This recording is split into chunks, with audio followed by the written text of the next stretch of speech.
Pigweed here. Today we review a Belgian ale and discuss the war on beauty.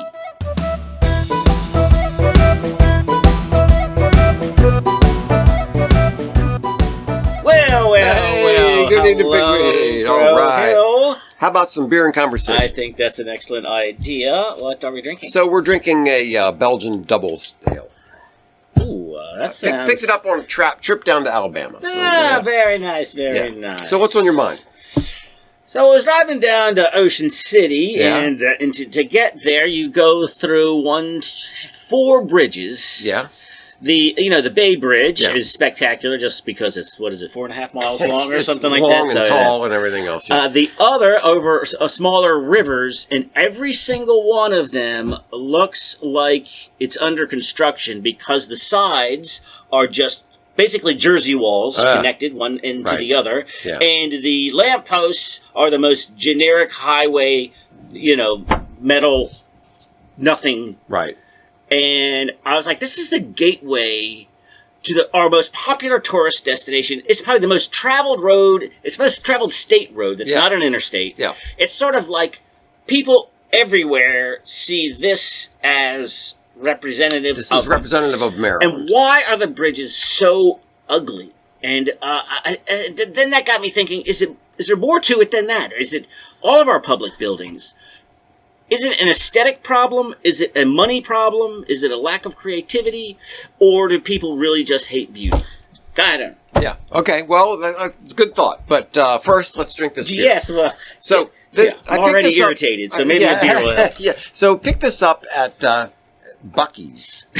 Yes. Buc-ee's sells beer. They do. Okay. Except on Sunday morning. Well. Yeah. But I was going down to Alabama to visit Major Crowhill, and this Buc-ee's had some. I was looking for some local beers, and they had this. This is a local beer from Southern Brewing. What's the name of the company? Southern Born, Southern Brewed. Blah blah blah. Straight to Ale is the name of the thing. Brother Joseph's Belgian-style double ale. So 8%er, not a joke. No, that's not a joke. Yeah. And where is the brewery itself? Well, you get in there and let me find that for you. This one said it was local. What's this shape here? Oh, there it is. It is Alabama. It's the shape of Alabama. I can't. Proudly brewed and packaged by Straight to Ale, something Alabama. Somethingville. They're not very good printing on this can. No, but it certainly is Alabama. Southern Born, Southern Brewed. Yeah. So, I got some of that, and I thought that was pretty good. That is pretty good. Yeah. It's got a nice maltiness to it, so it doesn't... I think your blondes, you're going to get more of that Belgian-y yeast flavor. Yeah, it kind of covers a lot that. Of that there. Because you don't like that Belgian-y yeast flavor. Really. But this one doesn't have it. It's pleasant. It has the malty... caramelly, toffee kind of flavors to it. And that toffiness is covering up the 8%. Not really getting the 8% out of that. So I drank a few of these while I was down in Alabama, and I liked them. So brought a couple up for us to try. All right, so do you think this can is beautiful? Well, I think it's cool. It's ornate. I mean, it's not minimalist, and it's not brutalist. It's not brutalist. That's right. Right? Doesn't look like a Jersey wall. No, it doesn't. It looks like it's trying to, have a little bit of style. Yeah. In the background, you've got some hops, some flourishing, and we'll get that. So I'd say that's perfectly fine. That's a fine can right there. But it's more than I can say about our state bridge system. Look, so those concrete relief molds. Yeah. You could just put crabs on those things, or trout, or whatever's the local fishery thing. How about that? Or maybe even in the lampposts. Making things look good. Making things look good is so cheap nowadays. How is that not a priority? It's almost as if you're choosing to make it ugly instead, because it's so cheap to use those concrete stamps. Like, okay, it might be better. We're not asking for marble. We're not asking for marble. We don't need a team of Italian sculptors. Right. Yes, those Although that would be concrete nice. stands, that would be somewhere. Yeah. But so the question is, yes, is it laziness? Is it economy? Or is it sinister? And there are two ways to go at the since we're talking about an actual war on beauty, that means it's deliberate. Yeah. Now, is it deliberate because of some the culture Yeah. is a depressing, self-hating culture, or there's actually a claim to be made for a CIA psyop? Well, I want to back up just one step. Yeah. From that. So we're claiming that there's this war on beauty. I just want to sort of establish in the listener's mind, like, where they can see this. So, what are some manifestations of this war on beauty? You talked about bridges. Yeah. Okay. Terrible. But how about buildings? You showed me a picture of a sewage plant from like 1920 that was beautiful. Yeah. That was designed, just fantastic design. Or how about churches? You see these beautiful old ornate churches. Nowadays, you drive by and you see a church and you think, is that a prison? What's going on there? Well, can I jump in with the church thing? Because I have an international award-winning chapel, top global architectural award, and you can give me, you had to actually feed me the reference here. Yeah. Behold, Baron Harkonnen's private chapel. They just try and fathom how ugly and inhuman this church is. So the reference. Yeah. So Dune. Yes, it's a Dune. In the Dune books. If you saw the movie, it's the bald-headed family, the dark black. Yeah, the Harkonnens were like the everything evil people. Right. And so here it is. This thing wins the international architect. If this was a building that housed maybe archaeological finds or something like that, a church for F's sake, I can't imagine that. So can you describe it for our listeners? So it looks like two great big blocks of concrete leaning against one another. Yes. Now I guess on the inside with a off-centered cross on the outside. Now going the wrong direction. I'll give you this. The light shines through and does cast this cross onto, the interior. Okay. All right. That's nice. Okay. There you go. Very good. That's very nice. good. Yeah. But it's horrible. It's horrible. Hideous. It's horrible. It's hideous. hideous. It looks like a hastily constructed wall. If you're at a war and you're trying to stop the Hun from invading, you would put up these great big walls. Because there's no stained glass. There's no windows. I don't even see a door. I guess you get in the other side of the building. You have to transport in. So not only is this tolerated, it wins top global architectural awards. And this is just once again, which would be fine if this was in 1935 and you said, well, that's what those modernists were doing back then. This is present day. It's hideous. And once again, it feeds into my ongoing contempt for experts. Like everybody's saying, listen to the experts, follow the experts. The experts said that that's a beautiful building. Well, we'll get into the cultural elites imposing fashion and art on people. Right. Go ahead.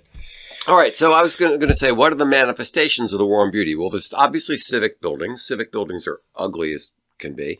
Churches are ugly as can be.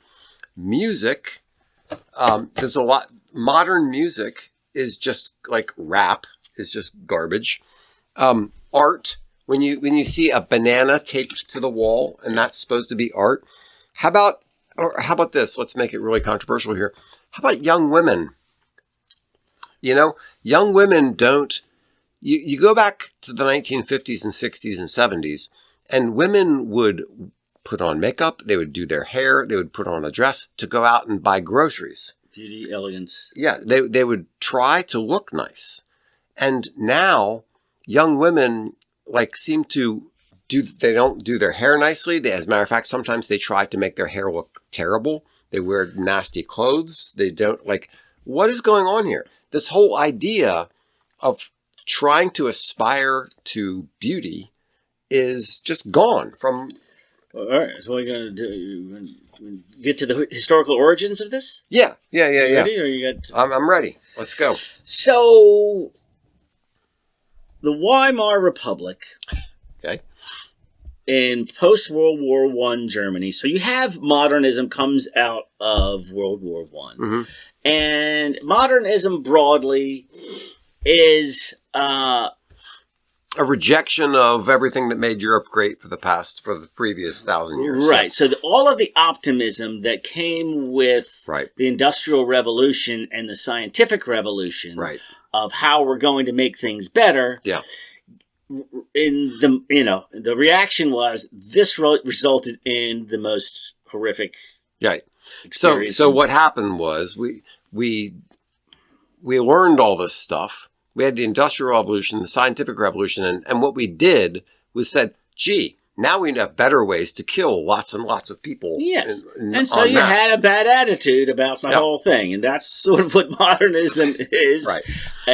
And a rejection of tradition. Of tradition, of certainly of aristocracy. Right. So you had all of the old monarchs fell. Mm-hmm. And that was architecturally, artistically, all of that was associated with old, dead Europe. Yes. And so now we need a new modern Europe, Mm-hmm.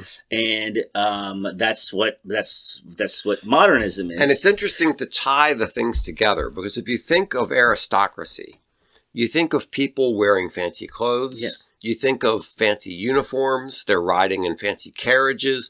So what you start to do is you start to associate ornamentation, flowery. Yes, exactly. Yes. You start to associate all those things. Yes. The fancy china cup that they're drinking from, the nice teapot, the fancy Gigantic gowns, wigs. right? All that stuff you start to associate with the past, with the bad elements of the past. You start to say, this stuff, all this frippery, is associated with an era that we want to get away from. Right. So what you do is you say, no, we're gonna go in the other direction, and we're gonna go towards function. I want a plain cup. I don't want the fancy teacup. I want a plain teacup. Yeah. I don't want the fancy uniform. I just want regular clothes.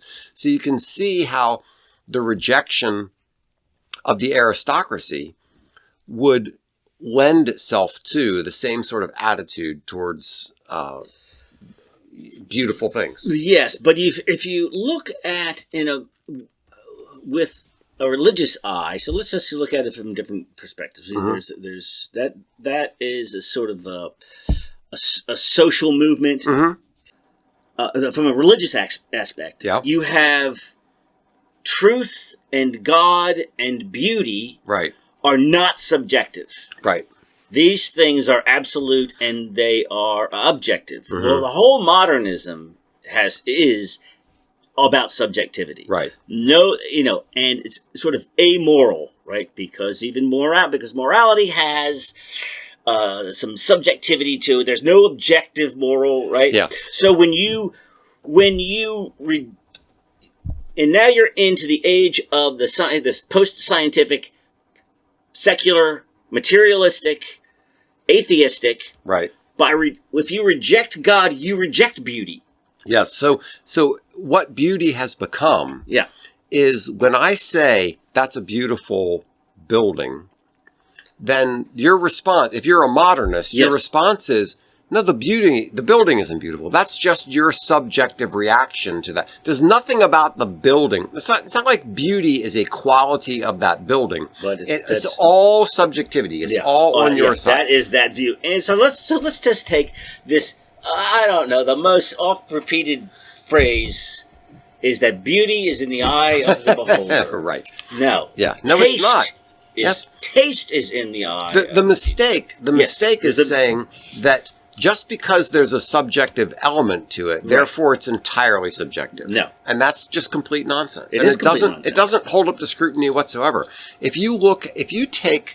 saw this fantastic video one time where they took thousands of images of women from different cultures, from Europe, from China, from Africa, from wherever, took these thousands of images and they blended them together to make the median, the average of all of them. Right. And the resulting image was beautiful. Right.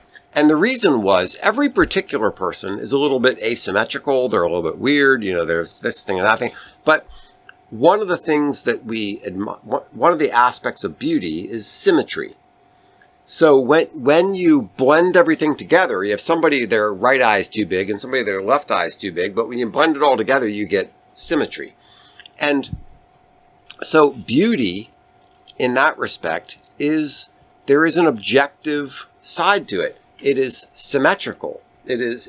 Well, you could be symmetrically attractive. Oh, yes. I'm not saying that you have to be perfectly symmetrical to be beautiful. But what I am saying is that there are aspects of beauty that are measurable things. But yes, but beauty is even beyond that. Beauty is people who don't know, who don't calculate it, Mm-hmm. or who don't, who haven't been to art school or whatever. Right. You just get it. Yes. You have to convince somebody that modern art is beautiful. Yes. You can get any hayseed to look at Michelangelo. Chapel. Yes. Yeah. Right. And you know it. But back to the women thing. Let's just say you've got beautiful women from all different cultures who really, in one level, don't look anything alike. Yes. But you recognize that they are all beautiful. That's where you get the beauties in the eye of the beholder. That means you have a particular taste that makes you inclined to pick, beautiful Asian woman over the others. But you're not denying the beauty of the others, and it doesn't mean that some people think that some things are ugly. No, we know what ugly is. Yes. And ugly is modernism, because beauty used to be at the heart of art and architecture. And that was the intention. Yes. And then you got ideas and philosophies, and no, it's supposed to evoke an emotion. So even if that emotion is disgust, right, the art has achieved its goal in evoking that, or some narcissistic message from the artist. Yeah. The artist is trying to express his yada yada yada. Yeah. Okay, he did that, so that's good art.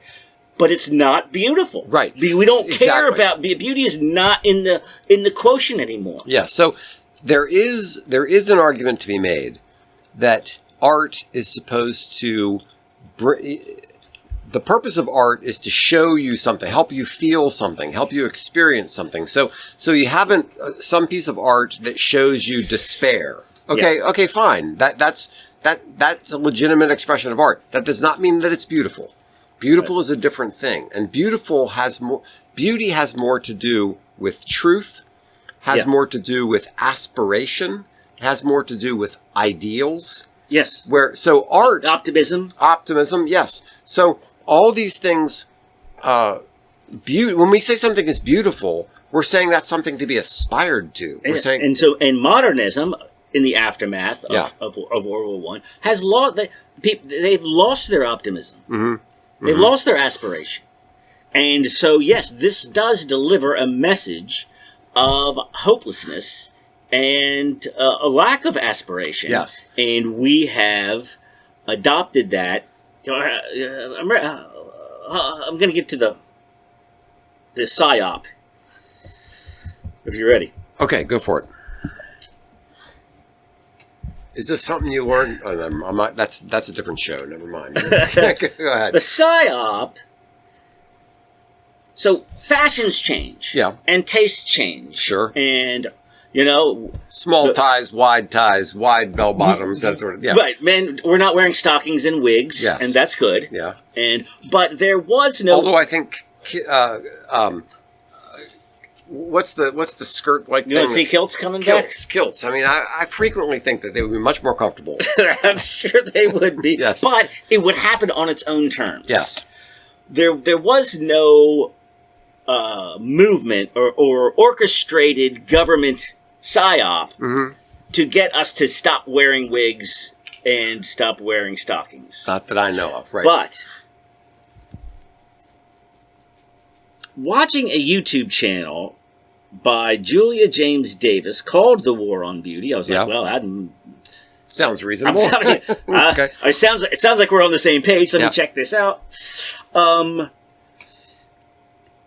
Congress for Cultural Freedom was a CIA psyop that was designed to this. So the Cold War means we're not shooting guns at each other, right, but we are at war. We're still at war. We're still trying to undermine one another. Yes. We're just not doing it with bombs. Yes. And so the CIA is now doing what? We are going to culturally do what... So modernism was banned, I guess you'd say, in Russia. So there was a everything is a state function, right? In early Soviet Russia. Yeah. And we thought that we could sort of undermine Russia's artistic view. Like we want our view of everything to go around the world, not Russia's. Yeah. So we're competing with them on every level. Right. And that included pushing anti-Soviet art, which was this modernist. Well, see, this confuses me a little bit, because when I think of... Now, obviously, when you look at St. Peter's Square, there's all these beautiful buildings. And pre-Soviet. Yeah, pre-Soviet. Yeah. But then when you think of Soviet-era buildings, they're plain, they're ugly, they're concrete monstrosities. Yes. And the idea is to suppress the human spirit, to make everybody feel like they're a cog in the machine. Or also just the strict utilitarian nature of it. Yes. And, we're not, without capitalism, we're not making any money. Yeah. And so, you need to build things cheaply. It's like Maoist China. They had everybody wear the same clothes to work. Exactly. Like men and women both wore the same uniform to the office. Because you're trying to say there's no expression, it's just utilitarian. You need pants and you need a shirt. Here's pants and a shirt. I get what you're saying. That's a legitimate thing. But how about abstract art and Jackson Pollock? Oh yeah. That was so they had institutions and I think most importantly publications that are going out around the world with the experts in art. Right. Telling everybody in every art school, this is the new art. If you want to be cool, but what the argument is, and I looked it up, that it was the Congress for Cultural Freedom, and the other organization was the General Services Administration, funded and pushed the architectural style of modernism. So that's why we have the Hirshhorn Museum. That's what. I don't know. What is the Hirshhorn? What does it look like? It's ugly as hell. Yeah. Yes. Right. Yes. So, although it does seem there, I mean, I'm not. I understand I'm not making a coherent argument here. I'm saying these are the potential forces that are at play, because I can't imagine that it was that the Eisenhower administration wants to undermine God and encourage hopelessness. No, I don't think so. But they were trying to undermine the Soviet Union. Yes, and so maybe it was an inadvertent result. But I think a lot of the modern art, I mean, brutalism predates World War II by quite a bit. Wasn't brutalism like the 1910s, 20s, something like that? Well, this is I don't know. I thought that was after the Weimar Bauhaus movement, and so that would have been post-war. Brutalism comes from some French word that means like unprepared concrete or something like that. and the brutalism, they're just blocky, ugly, functional buildings. Right. And like if you think about it, having a curve really makes a room less functional, because what do you do with a curve? You can't put things up against it. You can't put a desk up against it. I know, yeah. So you need like square and rectangles and all that. But there's something depressing and demoralizing about that kind of art. But there has to be a mindset behind it, a philosophy, a worldview. Yeah. And what is it, and how do you sell it to an entire population? Well, you don't actually. You sell it to the cultural elites who then impose it on Yes, the entire population. yes. So this this modernism in federal architecture, Yeah. 70%, everybody hates it. Yeah. But But the important people who go to the cocktail parties, they like it because they've absorbed this nonsense from whatever. but it could be anything. The cultural, or say the intellectual elites who say that your children must be exposed to sexuality at a very young age. Right. Like, ask the parents what they think. Yeah. No, they all say no. But the education system. Yeah. The elites, right? education industry has decided that this has been captivated by the left and has said that no, we're going to impose this on people. So I think there's a lot of that going on here, where they're not responding to what people want in their public libraries and their courthouses. Yeah. Like you get like old cities like Baltimore have you go to the courthouse and you're like, this is beautiful. Yeah. I'm sure if you go to a courthouse in California built in the 1960s, it's probably blocky and yeah. A lot of old buildings are beautiful. So one question you raised is why destroy beauty? What are the motives? So I have a list here. I'm going to go through a few of them. Thank you. One is to destroy the traditional order of things. Yeah. One is to level all hierarchies. Yep. You're going to say, you're not going to say this is better than that. Like we said before, like ornate and beautiful is associated with aristocracy and the old world order. That's right. You want to destroy order. You want to have ideological egalitarianism. And what I mean by that is that if you're going to say that this thing is beautiful, then therefore you're saying these other things are not as beautiful. And if you want to promote this idea of equality in the stupid liberal sense of equality, you can't have this thing being better than that thing, right? So this well, we used to say equality, now we say equity. Yeah. So to maintain the belief that all things are equally valuable. Yeah. Then you have to destroy beauty. Right, you have to say ugly is as valuable as beautiful. Yes, exactly. That's disgusting. So, and it's also the rebellion against meaning, because 100%. If you're saying that there is no meaning, everything is just chance, randomness, there's no meaning, no purpose, none of those kind of things, then see, beauty is one of those things that kind of nudges people towards the concept of meaning. Somebody goes out and they see a beautiful sunset and they have this feeling of transcendence. They have this feeling of transcendent is a great word. There's something bigger. There's something greater. There's something to aspire to. There's something valuable. And all those kinds of words are very uncomfortable words to the postmodernist, liberal type. They don't like words like that. They don't like this concept of beauty and transcendence and meaning and purpose and all those kinds of words. Right. So for them, fighting against those things, you want to tear down beauty. Yes. For them, it's those things smack of class and elitism and those kind of things. And they contradict materialism. Right. If you can destroy that, then you can. Well, I don't know what they think they're achieving by. That whole mindset is about rejection and tearing down, and with nothing to replace it with. Yes. So how about this? There are a lot of people who would say that appreciating beauty, like going to a museum or someplace and appreciating a beautiful thing, is actually helps to train you in virtue. And I thought that was an interesting point. Because that's the religious aspect of beauty. Yes, totally. Is that you're saying that there are values, there are standards, there's something to aspire to, there's excellence, there's something beyond yourself. Right. It's not just my reaction to this thing. It's this thing. You're saying this thing is beautiful.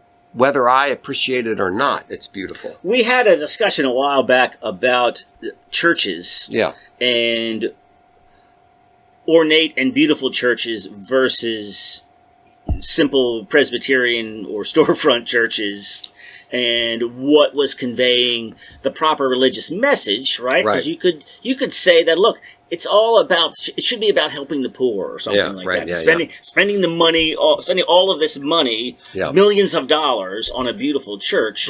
But this would be the case for beauty in a religious context. Yes. And I think the word you said, transcendent, is probably the right word. I had a very interesting conversation with this woman about the way different churches were spending their money on improving different things. Yes. And she was objecting to spending money to fix the hall, like the meeting hall where people have coffee and donuts and that kind of stuff. But she had no objection at all to spending money to make the sanctuary more beautiful. Right. I thought it was an interesting contrast. I didn't agree with her, but it was an interesting contrast because she recognized that the beauty of the sanctuary, the beauty of the place of worship, yes, there's value in that. That's somebody comes in off the street and they see that, and it elevates them. It makes them think of higher things. It makes them think of something beyond themselves, of another. But right. So go ahead. So her attitude was, look, you're going to fix the bathrooms. Who cares about that? Making the church more beautiful. Right. That's something. And so I didn't agree with her because I think it's also nice to have good bathrooms. But I got the point of what she was saying, which was there's a message, there's a purpose behind making the sanctuary beautiful that might, maybe from some perspective, might not apply to some other sort of functional things. Yeah, I agree. The sense that God lives here, is important for the soul, right? But in the modernist, materialist, anti-soul worldview, then there's no room for that. No. There's no room for that. And beauty creates a sense of fit between you and the world. Like when everything seems, we're told all the time, everything is random, everything is chaotic, there's no meaning, there's no purpose. It's just chance. Everything is chance. It could have been some other way. But beauty tells you a different story. Beauty tells you that there's a meaning, there's a pattern, there's a structure, there's something beyond just the ordinary. Right, and that's why, like you said, that you talked about the beauty in faces. The beauty in architecture does involve order and symmetry. And how about our show art piece here is of a museum in Montreal. So the original part of the museum, I don't know. This has got a sort of a kind of reminds me of the Alamo or something. Yeah, but it's got this ornate front, and it's organized. Nice stonework. Yeah, it's balanced. Yeah, it's symmetrical. Right. So they needed to put on an addition. Well, got some more money for it. So what do you do if you're a Canadian modernist? What is this thing? So the angles are wrong. So it's this bizarre combination of all modernists do is metal and steel and glass. Yeah. So it's metal, steel, concrete, metal and glass, jutting in the most chaotic, I think is the word. It looks like a spaceship crashed into this building. Yes, so the opposite of order is chaos, and you have order on the left and you have chaos on the right, and that is, I don't even think that would somebody argue for that this is beautiful? No. You would never use the word beautiful. You would never use the word beautiful. You would say, but, oh no, it's expressive, right. And it's I don't know what it is. It's modern, it's modern. Yes. But you would not use the word beautiful. So I came across this website. You need to give me these images so I can put them in the video. Yes. Well, how about my hometown? When I was in Baltimore, I'd go down to Penn Station. Yeah. Take the train out. Right. Here, the building is 1911. Yeah.